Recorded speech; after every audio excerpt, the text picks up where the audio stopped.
In a few minutes, everything was ready. It was very quiet now on the top of the peach. There was nobody in sight, nobody except the earthworm. One half of the earthworm, looking like a great, thick, juicy pink sausage, lay innocently in the sun for all the seagulls to see. The other half of him was dangling down the tunnel.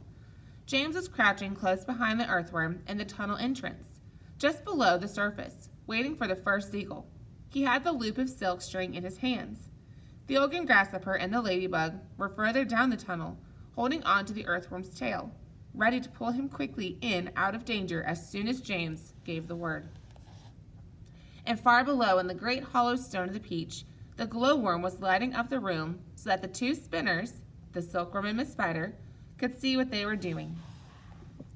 The centipede was down there too, exhorting them both frantically to greater efforts, and every now and again James could hear his voice coming up faintly from the depths, shouting, "Spin, silkworm, spin!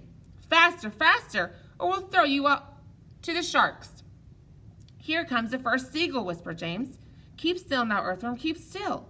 The rest of you get ready to pull." "Please don't let it spike me," begged the earthworm. I won't. Shh." Out of the corner of one eye, James watched the seagull as it came swooping down toward the earthworm, and then suddenly it was so close that he could see its small black eyes and its curved beak, and the beak was open, ready to grab a nice piece of flesh out of the earthworm's back. "Pull!" shouted James. The Oregon grasshopper and the ladybug gave the earthworm's tail an enormous tug, and like magic the earthworm disappeared into the tunnel. At the same time, up went James's hand, and the seagull flew right into the loop of silk that he was holding out. The loop, which had been cleverly made, tightened just the right amount, but not too much, around its neck, and the seagull was captured. "Hooray!" shouted the Oregon grasshopper, peering out of the tunnel. "Well done, James." Up flew the seagull with James's plate hanging out the silk string as it went. He gave it about 50 yards and then tied the string to the stem of the peach. "Next one," he shouted, jumping back into the tunnel. "Up you get again, earthworm. Bring up some more silk, centipede." "Oh, I don't like this at all," wailed the earthworm. "It only just missed me. I even felt the wind on my back as it went swishing past." "Shh," whispered James. "Keep still. Here comes another one." So they did it again, and again, and again, and again. And the seagulls kept coming, and James caught them one after the other and tethered them to the peach stem. 100 seagulls,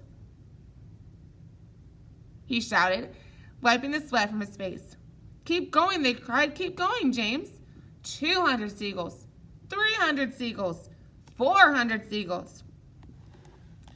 The sharks, as though sensing that they were in danger of losing their prey, were hurling themselves at the peach more furiously than ever, and the peach was sinking lower and lower still in the water. 500 seagulls, James shouted. "Silkworm says she's running out of silk," yelled the centipede from below. "She says she can't keep it up much longer, nor can Miss Spider." "Tell them they've got to," James answered. "They can't stop now." "We're lifting," somebody shouted. "No, we're not." "I felt it." "Put on another seagull, quick." Quiet, everybody, quiet. Here's one coming now." This was the 501st seagull, and the moment that James caught it and tethered it to the stem with all the others, the whole enormous peach suddenly started rising up slowly out of the water. "Look out! Here we go! Hold on, boys!" But then it stopped, and there it hung. It hovered and swayed, but it went no higher. The bottom of it was just touching the water. It was like a delicately balanced scale that needed only the tiniest push to tip it one way or the other. "One more will do it," shouted the Oregon grasshopper, looking out of the tunnel. "We're almost there." And now came the big moment. Quickly, the 502nd seagull was caught and harnessed to the peach. And then suddenly, but slowly, majestically, like some fabulous golden balloon, with all the seagulls straining at the strings above, the giant peach rose up, dripping out of the water, and began climbing toward the heavens. Alrighty, boys and girls, we're going to stop there for today. Tomorrow we're going to jump over to chapter 23, so you can see the illustration that's going to be with us, with the peach rising. The sharks were not very happy that they lost their prey.